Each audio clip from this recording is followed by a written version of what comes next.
അല്ല, മെയിനായിട്ട് വേണ്ടത് കുറെ വാക്കുകളും കാര്യങ്ങളൊക്കെ ആണല്ലോ സംസാരിക്കുമ്പോഴൊക്കെ ഒരു ക്ലാസ് എടുക്കുമ്പോഴൊക്കെ ഉം.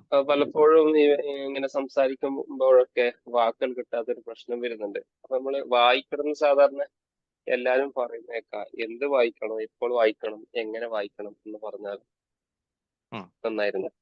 Okay, good question. എങ്ങനെ വായിക്കണം, ഏത് വായിക്കണം എന്നത് നമ്മൾ ഈ റീഡിങ്ങിനെ കുറിച്ചിട്ട് ഒരു പ്രാവശ്യം പറഞ്ഞില്ലേ? നമ്മൾ പറഞ്ഞിട്ടില്ല എന്ന് തോന്നുന്നു അല്ലേ? പറഞ്ഞിട്ടില്ല?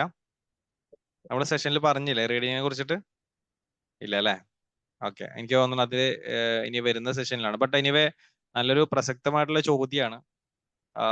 അപ്പോ വാക്കുകൾ ഉണ്ടാവുക എന്നുള്ളത് വളരെ പ്രധാനമാണ്. അപ്പൊ റീഡിങ് എന്നുള്ള ഒരു സ്കിൽ തന്നെയാണ് കേട്ടോ. റീഡ് ചെയ്യുക എന്നുള്ളത് ഒരു സ്കില്ലാണ്. അപ്പൊ വാക്കുകൾ നമുക്ക് കിട്ടുന്ന അതെന്തുകൊണ്ടാണ് റീഡ് ചെയ്യണം എന്ന് പറയുന്നത് മനസ്സിലായോ? ഈ റീഡ് ചെയ്യണം എന്ന് നമ്മൾ പറയുന്നത് വാക്കുകളെ പരിചയപ്പെടാനാണ്. നമ്മൾ നേരത്തെ പറഞ്ഞു കമ്മ്യൂണിക്കേഷനിൽ നമ്മൾ പറഞ്ഞ എന്താ, ആളുകളെ പരിചയപ്പെടണം എന്ന് പറഞ്ഞു അല്ലെ? ആളുകളെ പരിചയപ്പെടുന്ന നമ്മൾ ഇപ്പൊ ഞാൻ ഇവിടുന്ന് ഇപ്പൊ എന്റെ പിന്നെ നമ്മുടെ ഓഫീസിൽ നിന്ന് പുറത്തിറങ്ങിയിട്ട് അടിയിൽ കാണുന്ന കുറെ കച്ചവടക്കാരുണ്ട്. ഞാനിപ്പോ സെക്കൻഡ് ഫ്ലോറിലാണ്. അപ്പൊ അടിയിൽ എല്ലാവരെയും എനിക്ക് പരിചയക്കാരാണെങ്കിൽ ഐ ഫീൽ കംഫർട്ടബിൾ അല്ലെ? എല്ലാവരും നല്ല കംഫർട്ടബിൾ. എനിക്ക് എല്ലാവരും പരിചയക്കാരാണ്. അവരൊന്നും പരിചയക്കാരല്ല എന്നുണ്ടെങ്കിൽ ഐ ഫീൽ അൺകംഫർട്ടബിൾ. എനിക്ക് അങ്ങോട്ട് ഇറങ്ങാൻ ഒരു പ്രയാസമായിരിക്കും, അവിടെ നിന്ന് പോകാനൊന്നും സംഭവം ഇതായിരിക്കും. എനിക്കൊന്നും അവിടെ അടിയിലെത്തിയിട്ട് അതൊരു വെള്ളം കുടിക്കണം എന്ന് തോന്നുകയാണെങ്കിൽ എനിക്ക് വേണമെങ്കിൽ ആ പരിചയക്കാരനായ കടയിൽ കയറാം. അപ്പോ ഇതേപോലെ തന്നെയാണ് വാക്കുകളുമായിട്ട് പരിചയപ്പെടണം. വാക്കുകളെ നമ്മൾ കൂട്ടുകാരാക്കണം. വാക്കുകളെ കൂട്ടുകാരാക്കണമെങ്കിൽ വാക്കുകളെ നമ്മൾ നിരന്തരം കാണണം. വാക്കുകളെ കൂട്ടുകാരാക്കണമെങ്കിൽ വാക്കുകളെ നിരന്തരം കാണണം. നിങ്ങൾ ഒരു വാക്കിനെ എത്രത്തോളം കാണുന്നുവോ അതിനനുസരിച്ച് ആദ്യം അപരിചിതനായ വാക്ക്, പിന്നെ പരിചിതനായ വാക്ക്, പിന്നെ കൂട്ടുകാരനായ വാക്ക്, പിന്നെ സ്നേഹിതനായ വാക്ക്, പിന്നെ നിങ്ങളുടെ പ്രാണനായ വാക്ക്. ഈ പ്രാണനായ വാക്കെത്തുമ്പോഴേ നിങ്ങൾക്ക് ഹൃദയത്തിൽ നിന്ന് പറയാൻ പറ്റുള്ളൂ അല്ലെ? ചില ആളുകൾ പറയുന്നത് കേട്ട് കഴിഞ്ഞാല് ഇവരെങ്ങനെയാ ഇപ്പൊ ഇത് പറയുന്നതെന്ന് ആലോചിക്കും. അത് ഹൃദയത്തിൽ നിന്ന് പറയുന്ന, കാരണം ആ വാക്കുകളെ അവര് ഹൃദയത്തിലേക്ക് എടുത്തത് കൊണ്ടാണ്. നിങ്ങൾക്ക് ഒരിക്കലും ഒരു പ്രാവശ്യം വായിച്ചിട്ട് അതേപോലെ ഹൃദയത്തിൽ നിന്ന് പറയാൻ പറ്റില്ല. വായിച്ച് വായിച്ച് വായിച്ച് ആ വാക്കുകളെ അവര് മനസ്സിലേക്ക് എടുത്തത് കൊണ്ടാണ് അവർക്ക് അത് പറ്റുന്നത്. അപ്പൊ അതുകൊണ്ടാണ് വാക്കുകളെ മാത്രമായിട്ട് നമുക്ക് പരിചയപ്പെടാൻ പറ്റില്ല. അപ്പൊ അതുകൊണ്ടാണ് മൊത്തമായിട്ട് പിന്നെ എന്ത് ചെയ്യണ, വാക്കുകളെ പരിചയപ്പെടാനാണ് നമ്മൾ വായിക്കുന്നത്. വാക്കുകളെ പരിചയപ്പെടാൻ വേണ്ടിയാണ് നമ്മൾ വായിക്കുന്നത്. അപ്പൊ ഞാനൊക്കെ ഒരുപാട് വായിച്ചിട്ടുള്ള ഒരാളാണ് കേട്ടോ. ഒരുപാട് ഒത്തിരി ഒത്തിരി ഞാൻ വായിച്ചിട്ടുണ്ട്, മണിക്കൂറുകളോളം വായിച്ചിട്ടുണ്ട്. ഒരുപാട് പുസ്തകങ്ങൾ വായിച്ചു തീർത്തിട്ടുണ്ട്. സ്റ്റിൽ ഞാൻ ഒരു പിന്നെ എന്താ പറയാ, അങ്ങനെ നന്നായിട്ട് വായിക്കുന്ന ഒരാൾ തന്നെയാണ്. മലയാളമൊക്കെ ഒരുപാട് വായിച്ചിട്ടുണ്ട്. അപ്പൊ എന്ത് വായിക്കണം എന്നൊരു ചോദ്യമുണ്ട്. അപ്പൊ എന്ത് വായിക്കണം എന്നുള്ളത് ചോദിക്കുന്ന സമയത്ത് പൊതുവെ ആളുകളോട് നമ്മൾ എപ്പോഴും പറയാം, നിങ്ങൾ ഒരു വായനക്കാരനല്ല എന്നുണ്ടെങ്കിൽ you are not a reader. നിങ്ങൾ നല്ലൊരു വായനക്കാരനല്ല. You have to read. നിങ്ങൾക്ക് റീഡിങ്ങിലേക്ക് വരണം എന്നുണ്ടെങ്കിൽ നമ്മൾ ഒരു കാരണവശാലും മറ്റുള്ളവരോട് സജഷൻസ് ചോദിക്കരുത്. എന്താണോ നിങ്ങളുടെ ഇഷ്ടം അത് വായിച്ചു തുടങ്ങുക എന്നുള്ളതാണ്. ഖസാക്കിന്റെ ഇതിഹാസം എനിക്ക് ഇഷ്ടപ്പെട്ടു എന്ന് കരുതിയിട്ട് ഷീബ മാമിന് ഇഷ്ടപ്പെട്ടു കൊള്ളണം എന്നില്ല.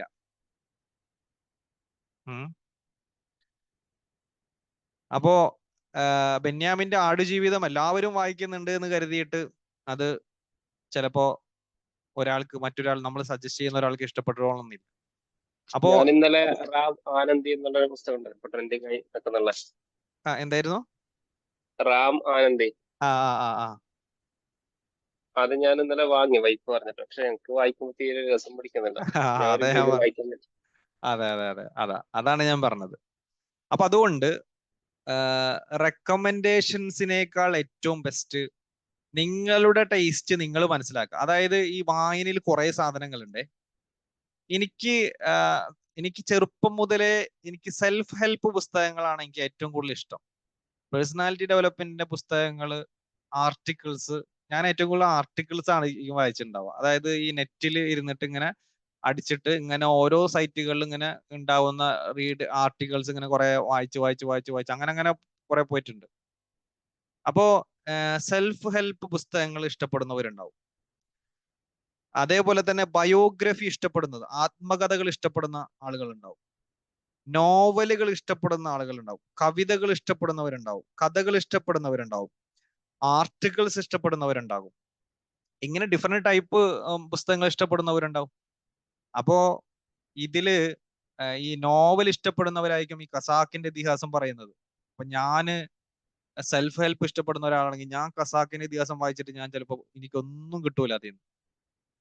അപ്പൊ അതുകൊണ്ട് ഞാൻ എപ്പോഴും എന്റെ ടേസ്റ്റ് മനസ്സിലാക്കുക അല്ലെ. നമ്മളൊരു കല്യാണ വീട്ടിൽ പോയി കഴിഞ്ഞാല് ഞാൻ എന്താണ് കഴിക്കുക എന്ന് ഞാനാണ് തീരുമാനിക്കുക അല്ലെ. ഞാൻ ചിലപ്പോൾ വെള്ളപ്പവും അതേപോലെ തന്നെ ബീഫ് കറിയായിരിക്കും ഞാൻ പോയി കഴിക്കുക. അത് എന്റെ ഇഷ്ടമാണ്. എന്നാൽ അപ്പുറത്തിരിക്കുന്ന എന്റെ ഭാര്യ കഴിക്കുന്നത് ചിലപ്പോ അപ്പുറത്തുനിന്ന് പോയിട്ട് മന്തി ആയിരിക്കാം. എന്റെ മക്കള് പോയി കഴിക്കുന്നത് ചിലപ്പോ പൊറോട്ട ആയിരിക്കാം അല്ലെ. അപ്പോ ഇവിടെ വായനയിലും അങ്ങനെ തന്നെയാണ് നമ്മൾ സ്വീകരിക്കേണ്ടത്. നമുക്ക് ഇഷ്ടപ്പെട്ടത് വായിച്ചു തുടങ്ങുക എന്നുള്ളതാണ്. തുടക്കത്തിലാണ് ഞാൻ പറയുന്നത്. പിന്നെ അതൊരു ശീലമായിട്ട് മാറുന്ന സമയത്ത്, അതിന്റെ ട്രാക്കിലേക്ക് കയറുന്ന സമയത്ത് നിങ്ങൾക്ക് എന്ത് ചെയ്യാം? കാരണം ഈ വായന എന്നുള്ള ഒരു സാധനം നമ്മുടെ ലൈഫിന്റെ അവസാനം വരെ കൊണ്ടുപോകേണ്ട ഒരു സാധനമാണ്. അത് ഇറ്റ് ക്രിയേറ്റ്സ് ക്രിയേറ്റിവിറ്റി, അല്ലെങ്കിൽ ഇറ്റ് ജനറേറ്റ്സ് ക്രിയേറ്റിവിറ്റി. ഐഡിയാസ് വേണമെങ്കിൽ അല്ലെ, നിങ്ങളൊരു ബിസിനസ്മാൻ ആണ്, പുതിയ ഐഡിയ വേണം. നിങ്ങളൊരു റീഡർ ആണ്, നിങ്ങൾക്ക് വിഷൻ വേണം അല്ലെ. Start reading. റീഡിങ് ചെയ്യുമ്പോഴാണ് മൈൻഡിനുള്ള എക്സസൈസ് നിങ്ങൾ കൊടുക്കുക. ഫിസിക്കൽ എക്സസൈസ് കൊടുക്കുക എന്നുള്ളതിന് ഒപ്പം തന്നെ പ്രധാനമാണ് മൈൻഡിന് കൊടുക്കുന്ന എക്സസൈസ്. സോ നിങ്ങളുടെ മൈൻഡിന് എക്സസൈസ് വേണമെന്നുണ്ടെങ്കിൽ സ്റ്റാർട്ട് റീഡിങ്. മൈൻഡ് വർക്ക് ചെയ്യും, ന്യൂറോണുകൾ തമ്മിൽ കണക്റ്റഡ് ആവും. ബില്യൺസ് ഓഫ് ന്യൂറോൺസ് ഉണ്ട്. അപ്പൊ ആ ന്യൂറോൺസിന് എന്താവും? നല്ല കണക്ഷൻസ് കിട്ടും, കണക്ഷൻസ് ബലപ്പെടും. അപ്പൊ പുതിയ ഐഡിയാസ് ജനറേറ്റ് ചെയ്യും.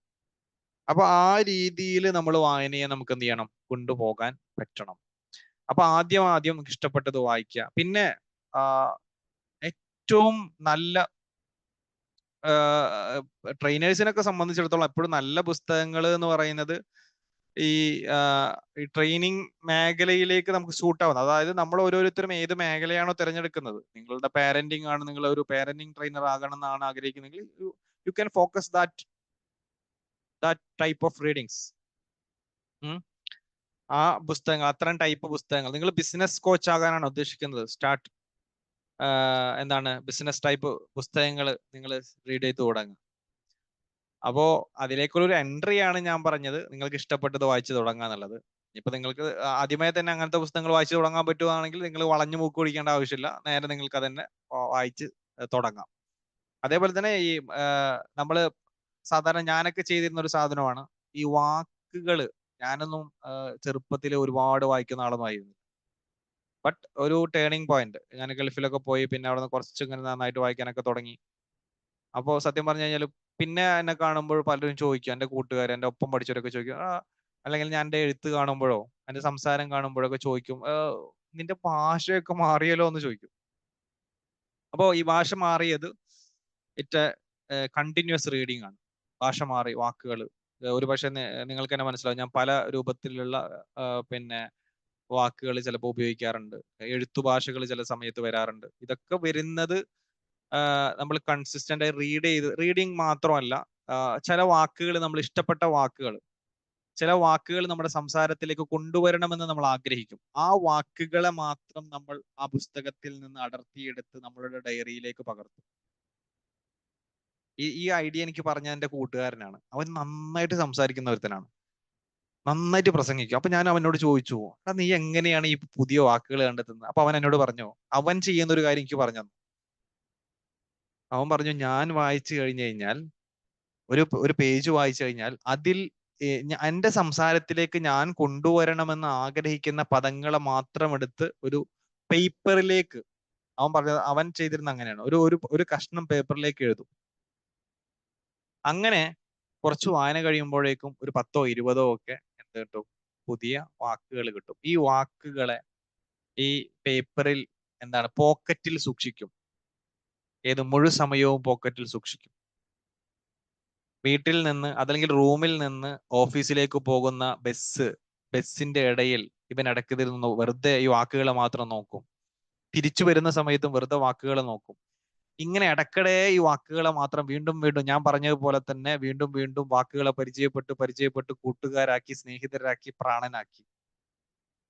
പിന്നെ സംസാരിക്കുന്നതിന്റെ ഇടയിൽ നിർബന്ധപൂർവം ഈ വാക്കുകളെ കൊണ്ടുവരാൻ വേണ്ടി ശ്രമിക്കും. ഞാൻ സംസാരിക്കുന്നതിന്റെ ഇടയിൽ ഒരു സ്റ്റക്ക് വന്നാൽ പോലും ഒരു പുതിയ വാക്കിനെ ഞാൻ കൊണ്ടുവരാൻ വേണ്ടി നമ്മൾ ശ്രമിക്കണം. എഴുത്തിലേക്ക് ശ്രമിക്കണം. ഇങ്ങനെ അവൻ പറഞ്ഞ ഒരു ശൈലിയെ ഞാൻ പിന്തുടർന്നപ്പോൾ എൻ്റെ ജീവിതത്തിലും ഒരുപാട് മാറ്റങ്ങൾ ഉണ്ടായി. എൻ്റെ എഴുത്തിലെ മാറ്റങ്ങൾ ഉണ്ടായി, സംസാരത്തിൽ മാറ്റങ്ങൾ ഉണ്ടായി. പക്ഷെ ഇതൊന്നും ഒരു ദിവസം കൊണ്ട് സംഭവിക്കുന്ന ഒരു കാര്യമല്ല എന്ന് നമ്മൾ തിരിച്ചറിയുക. അങ്ങനെ പ്രതീക്ഷിക്കരുത്, അല്ലേ? ഇത് ഒരു കുറച്ച് നാളത്തെ അധ്വാനം നമുക്ക് അതിന്റെ പിന്നിൽ ഉണ്ടാവണം. അപ്പോ ഒരു ഹ്യൂമൻ ബീയിങ് എന്നുള്ള രൂപത്തില് നിങ്ങൾക്ക് റീഡിങ് എന്നുള്ള ഒരു ഹാബിറ്റ് നിങ്ങളുടെ ജീവിതത്തിന്റെ ഭാഗമാക്കാൻ കഴിഞ്ഞു കഴിഞ്ഞാൽ അതൊരു സെൽഫ് ലേണിംഗ് ആണ്, സെൽഫ് ഹെൽപ്പിംഗ് ആണ്. It generates creativity, it generates ideas, it will always motivate U. ഒരു സെൽഫ് മോട്ടിവേഷൻ നിങ്ങൾ ആഗ്രഹിക്കുന്നുവെങ്കിൽ സ്റ്റാർട്ട് റീഡിങ്. അതിനൊരു സമയം നിങ്ങൾ കണ്ടെത്തുക. അത് പതുക്കെ നിങ്ങളൊരു ഹാബിറ്റ് ആയിട്ട് മാറും. അപ്പോൾ അതാണ് റീഡിങ്ങുമായി ബന്ധപ്പെട്ട് പറയാനുള്ളത്. നിങ്ങൾ ഉദ്ദേശിച്ച ഒരു പോയിന്റ് അതിൽ കടന്നു വന്നു എന്ന് ഞാൻ വിചാരിക്കുകയാണ്. സാർ ഞാനൊരു സജഷൻ, ഞാൻ കേട്ടൊരു കാര്യമാണ്, പറഞ്ഞോട്ടെ. പറഞ്ഞോ മാം. അത് ശശി തരൂർ സാറ് ഇതിനടുത്തൊരു ഇന്റർവ്യൂല് ചോദിച്ച ഒരു മറുപടി പറഞ്ഞതാണ്. അതായത് അവർ ഉപയോഗിക്കുന്നത് വളരെ ടഫ് ആയിട്ടുള്ള ഇംഗ്ലീഷ് ടേംസ് ആണല്ലോ. അപ്പം ഇന്റർവ്യൂ ശേഷം എങ്ങനെയാണ് ഇത് നിങ്ങൾ അതിന്റെ അർത്ഥം ഓർത്തു വെക്കുകയും ഇതൊക്കെ ചെയ്യുന്നത്. അപ്പം പഠിക്കും, അതായത് ഓരോ വാക്കുകൾ കിട്ടുമ്പോൾ പഠിക്കുന്നതാണോ ചോദിച്ചാൽ ഇല്ല, ഞാൻ അങ്ങനെ പഠിക്കാറൊന്നുമില്ല. ഒരുപാട് വായിക്കുന്നത് കൊണ്ട് പിന്നെ ആ കോണ്ടെക്സ്റ്റ് എന്താണെന്ന് മനസ്സിലാവുന്നു. അതായത് ആ ഒരു വേർഡ് ഓരോ പലതും വായിക്കുമ്പോൾ ആ കോണ്ടെക്സ്റ്റിൽ ഓരോ കോണ്ടെക്സ്റ്റ് വരുമ്പോൾ അത് എന്തിനാണ് അത് യൂസ് ചെയ്യുന്നത് എന്നുള്ളത് അങ്ങനെ മനസ്സിലാക്കി വരുന്നതാണ്. അപ്പൊ അത് ഒരുപാട് വായിക്കുന്ന ആൾക്ക് അങ്ങനെ ഒരു കഴിവും കൂടി ഉണ്ടെന്നുള്ളതാണ് മനസ്സിലാക്കുന്നത്. നമ്മള് ഡിക്ഷണറിയിലൊന്നും പോയി അല്ലെങ്കിൽ അതിന്റെ അർത്ഥം എന്താണെന്ന് ശരിക്കും നോക്കി മനസ്സിലാക്കേണ്ട ആവശ്യമില്ല. വായിച്ചു വരുമ്പോൾ അതിന്റെ ആ ഒരു വേർഡിന്റെ അർത്ഥം മനസ്സിലാക്കാൻ പറ്റുന്നതാണ് അദ്ദേഹം പറയുന്നത്. അത് നന്നായിട്ട് വായിക്കുന്നവർക്ക് അങ്ങനെ ഒരു കഴിവും കൂടി ഉണ്ടാവുന്നതാണ് മനസ്സിലാക്കുന്നത്. അതെ.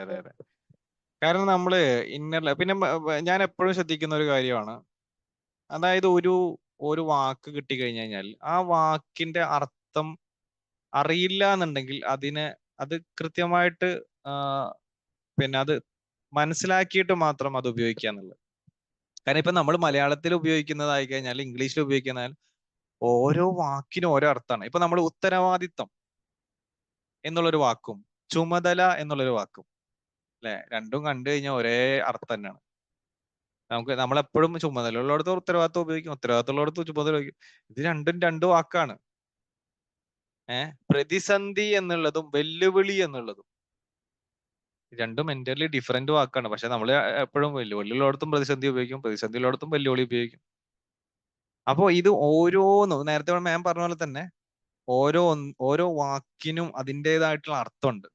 ഒരാളെ വെല്ലുവിളിക്കുക അല്ലെങ്കിൽ ഒരാൾക്ക് ഒരു വെല്ലുവിളി ഉണ്ട് എന്ന് പറയുന്നതും എനിക്ക് ഭയങ്കര വെല്ലുവിളിയാണെന്ന് പറയുമ്പോൾ ഭയങ്കര പ്രതിസന്ധിയാണെന്ന് പറയുന്നത് തമ്മിൽ ഭയങ്കര വ്യത്യാസമുണ്ട്. അത് ഖുർആൻ പഠിക്കുമ്പോൾ ഒരുപാട് ഇതുപോലത്തെ ചെറിയൊരു വ്യത്യാസത്തിനായിരിക്കും ഓരോന്നിന്റെ അർത്ഥം. ഏകദേശം സാമ്യമുള്ള വാക്കുകളായിരിക്കും, പക്ഷെ ഭയങ്കര ഡിഫറെന്റ് ആയിരിക്കും ഓരോ വാക്കുകളെന്ന്. അറബി ലാംഗ്വേജ് പഠിക്കുമ്പോഴാണ് അതിന്റെ ശരിയായ വശം മനസ്സിലാവുന്നത് പറഞ്ഞു.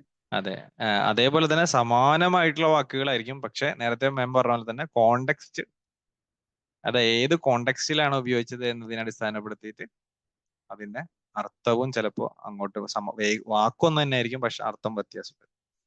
അപ്പോ റീഡിങ്ങില് നിങ്ങൾ എന്ത് ചെയ്യുക, പുലികളാവുക. അതിന് പുസ്തകങ്ങളാണോ ആവശ്യമുള്ളത്, പുസ്തകങ്ങൾ കൊണ്ടുവരിക. ഒരു റൂട്ടീൻ ഉണ്ടാക്കുക. നിങ്ങൾക്ക് എപ്പോഴാണ് വായിക്കാൻ പറ്റുന്നത്, ഏറ്റവും കുറച്ചും കൂടി വായിക്കാൻ കുറച്ചുകൂടി ഫീസിബിൾ ആയിട്ടുള്ള ടൈം ഏതാണ്, അപ്പൊ ആ സമയത്ത് നിങ്ങൾ വായിക്കുക. ഇപ്പോ ചില ആളുകൾ കിടക്കാൻ നേരത്ത് വായിക്കുന്നത് നല്ലതാണ്. അതായത് നമുക്ക് കുറച്ചും കൂടിയും, അതായത് നമ്മൾ സാധാരണ പറഞ്ഞ 2 hours മുമ്പ് നമ്മുടെ മൊബൈൽ ഫോണുകൾ, അതായത് സ്ക്രീൻ ടൈം നമ്മൾ ഓഫ് ചെയ്യണം എന്നുള്ളതാണ്. അതായത് 10 മണിക്ക് നമ്മൾ കിടക്കുകയാണെങ്കിൽ പിന്നെ ഒരു 8 മണിക്ക് നമ്മൾ ഓഫ് ചെയ്യണം. അപ്പൊ നമ്മളൊക്കെ അവസ്ഥ ഒന്ന് ആലോചിച്ച് നോക്കിയല്ലേ. നമുക്കൊന്നും ഡീപ്പ് സ്ലീപ്പ് കിട്ടാത്തതിന്റെ ഒരു പ്രധാന പ്രശ്നം ഈ സ്ക്രീൻ ടൈമിംഗ് ആണ്. നമ്മൾ ഈ കടന്ന് കണ്ട് ആണ് ഉറങ്ങുന്നത്. അപ്പൊ അതുകൊണ്ട് തന്നെ നമുക്ക് ആ ഡീപ്പ് സ്ലീപ്പ് കിട്ടൂല. പിറ്റേ ദിവസം രാവിലെ നേരത്തെ എഴുന്നേൽക്കാൻ പറ്റില്ല, അതല്ലെങ്കിൽ വൈകി എഴുന്നേൽക്കും, പിന്നെ കുറ്റബോധം, അത് എഴുന്നേൽക്കാൻ പറ്റില്ല, അങ്ങനെ ഇങ്ങനെ പോകുന്നു സ്ട്രെസ്. അപ്പോൾ ഒരു 2 മണിക്കൂർ മുമ്പെങ്കിലും നമ്മൾ എന്ത് ചെയ്യണം? അപ്പൊ 2 മണിക്കൂർ ചുരുക്കി 1 മണിക്കൂറെങ്കിലും മിനിമം നമ്മൾ എന്ത് ചെയ്യുക? നേരത്തെ ഓഫ് ചെയ്യുക. എന്നിട്ട് വായിക്കാൻ പറ്റുന്നവരാണെങ്കിൽ കേട്ടോ, അപ്പോ കുട്ടികളൊക്കെ ഉള്ളവരാണെങ്കിൽ ചിലപ്പോൾ പറ്റിക്കൊള്ളണമെന്നില്ല. അപ്പോ ഒരുപാട് ആളുകൾ അങ്ങനെ ചെയ്യുന്നവരുണ്ട്. അപ്പൊ നമുക്ക് കുറച്ചും കൂടി സ്ലീപ്പ് കുറച്ചും കൂടി എളുപ്പമാവും. മറ്റേത് കിടക്കും, ഉറക്കം വരില്ല, പിന്നെ അങ്ങോട്ട് തിരിഞ്ഞെടുക്കും, ഇങ്ങോട്ട് തിരിഞ്ഞിട്ട് 10 മണിക്ക് കിടന്നാലും 12 മണിക്ക് ഉറക്കം വരില്ല. സോ അവിടെ എന്താണ്, നമുക്കൊരു ടൈം യൂസ് ചെയ്തിട്ട് അവിടെ ബാക്കി അവിടെ അവോയ്ഡ് ചെയ്യുക. മൊബൈൽ എന്ത് ചെയ്യുക? സ്വിച്ച് ഓഫ് ചെയ്ത് വെക്കുകയോ അല്ലെങ്കിൽ സൈലന്റിൽ വെക്കുകയോ ചെയ്യുക. നമ്മൾ എന്ത് ചെയ്യുക? വായിക്കുക, കുറച്ച് നേരം ഇരുന്ന് വായിക്കുക. അപ്പോഴേക്കും നമുക്ക് നല്ലൊരു സ്ലീപ്പ് കിട്ടും, നമുക്ക് കിടന്ന് ഉറങ്ങാം. രാവിലെ നേരത്തെ എഴുന്നേൽക്കുക. രാവിലെ നല്ല കൂൾ ടൈമാണ്. നമ്മൾ ഇപ്പം പിന്നെ രാവിലെ പ്രേയും ചെയ്യുന്നവരുണ്ടാവും, അങ്ങനെയൊക്കെ ചെയ്ത് ഒരു ടൈം നമുക്ക് അവിടെ ഒരുപാട് സമയം. നമ്മൾ എപ്പോഴും പറയും, ഇപ്പോൾ ഗൾഫിലുള്ളവരാണെങ്കിൽ നമുക്ക് റൂംമേറ്റ്സ് ഉണ്ട്, പക്ഷെ ഗൾഫിൽ ഒക്കെ ആണെങ്കിൽ മോർണിംഗ് ടൈം ഒക്കെ നല്ല ഒരു പിന്നെ നല്ല ടൈം ആയിരിക്കും, ഡിസ്ട്രാക്ഷൻസ് കുറവായിരിക്കും. ഇപ്പോൾ ലേഡീസ് ആണെങ്കിലും മോർണിംഗ് ടൈമിൽ കുട്ടികളൊന്നും ഉണ്ടാവില്ല, മറ്റു ഡിസ്ട്രാക്ഷൻസ് ഒക്കെ വളരെ കുറവായിരിക്കും. അപ്പൊ നമുക്ക് ഏറ്റവും നമുക്ക് കുറെ കൂടി നമുക്ക് കിട്ടുന്ന ഒരു ടൈം മോർണിംഗ് ടൈം ആയിരിക്കും. അപ്പൊ മോർണിംഗ് ടൈമിലേക്ക് നമുക്ക് കിട്ടണം എന്നുണ്ടെങ്കിൽ രാത്രി നമ്മൾ നേരത്തെ കിടക്കണം. കാരണം നമുക്ക് എപ്പോഴും ഒരു 6 hours sleep minimum, 6 to 7 hours sleep നമുക്ക് കിട്ടണം. ആ സ്ലീപ്പ് കിട്ടിയാൽ മാത്രമേ നമുക്ക് പിറ്റേ ദിവസം രാവിലെ കൃത്യമായിട്ട് എഴുന്നേൽക്കാൻ പറ്റും. 1-2 ദിവസം നമ്മൾ എഴുന്നേൽക്കും, ബട്ട് എന്താണ്, അതൊരു റൂട്ടീനായിട്ട് നമ്മൾ കൊണ്ടുവരണമെങ്കിൽ നമ്മൾ എന്ത് ചെയ്യുക? നേരത്തെ എടുക്കുക എന്നുള്ളൊരു ശീലം നമുക്ക് നമ്മുടെ കുട്ടികൾക്കുണ്ടെങ്കിൽ നമുക്ക് രാവിലെ നേരത്തെ എഴുന്നേൽക്കാൻ പറ്റും. രാവിലെ നേരത്തെ എഴുന്നേറ്റ് കഴിഞ്ഞാൽ നമുക്ക് നല്ല പ്രൊഡക്റ്റീവ് ആയിട്ടുള്ള ടൈം രാവിലെ കിട്ടും. രാവിലത്തെ സമയം, രാവിലെ മുതൽ ഉച്ചവരെയുള്ള സമയം നോക്കിക്കോ, നിങ്ങൾ ഓഫീസിലായിരിക്കും എവിടെ ആയിക്കഴിഞ്ഞാൽ നല്ല പ്രൊഡക്റ്റീവ് ടൈമാണ്. ഒരു ദിവസം നിങ്ങൾ നേരത്തെ എഴുന്നേൽക്കാൻ പറ്റിയില്ല, വൈകിയാണ് എഴുന്നേറ്റത് അല്ലെങ്കിൽ ഉച്ചക്കാണ് എഴുന്നേറ്റത്, പിന്നെ അവിടെ നിന്ന് അങ്ങോട്ട് നിങ്ങൾക്ക് പ്രൊഡക്റ്റീവ് ആവാൻ പറ്റില്ല. അപ്പൊ അതുകൊണ്ട് ഇങ്ങനെയുള്ള റൊട്ടീനുകൾ നമ്മൾ ജീവിതത്തിൽ കൊണ്ടുവരാം. നമുക്ക് പറ്റും, പറ്റാത്തതല്ല, നമുക്ക് പറ്റും. നമ്മൾ അതിനൊന്ന് പ്രയോറിറ്റൈസ് ചെയ്ത് കഴിഞ്ഞാൽ നമ്മുടെ ലൈഫിൽ ഇതെല്ലാം നമുക്ക് പറ്റും എന്നുള്ളതാണ്.